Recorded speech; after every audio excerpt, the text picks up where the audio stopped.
पता है इस चैनल पर लगभग 6,500 सब्सक्राइबर हैं और इसी चैनल पर एक वीडियो है जिसके लगभग 23,000 कुछ व्यूज़ हैं, यानी कि सब्सक्राइबर से लगभग 3.5 गुना ज़्यादा। पता है वो वीडियो कौन सा है?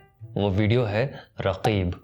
और हो भी क्यों ना, जो लोग जानते हैं वो जानते हैं, लेकिन अगर आप नहीं जानते हैं कि रकीब का मतलब क्या होता है तो मैं आपको बताता हूं कि देखिए, रकीब का मतलब होता है, मान लीजिए कि आप किसी लड़की से मोहब्बत करते हैं और कोई दूसरा शख्स भी उसी लड़की से मोहब्बत करता है, तो आप और वो जो दूसरा शख्स है आपस में हुए रकीब, यानी कि राइवल, यानी कि कंपेटिटर।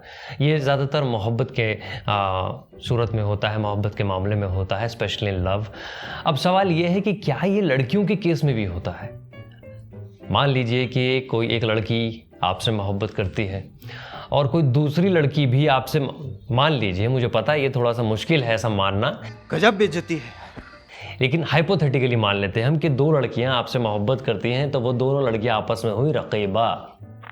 तो लड़कों के केस में हुआ रकीब और लड़कियों के केस में हुआ रकीबा, और ये दोनों ही अरबी भाषा के लफ्ज़ हैं। तो ये था आज का वीडियो। अगर आपको वीडियो अच्छा लगा है तो इस चैनल को करें सब्सक्राइब और वीडियो को करें अपने दोस्तों के साथ शेयर। मैं आपसे फिर से मुलाकात करूंगा नई वीडियो के साथ।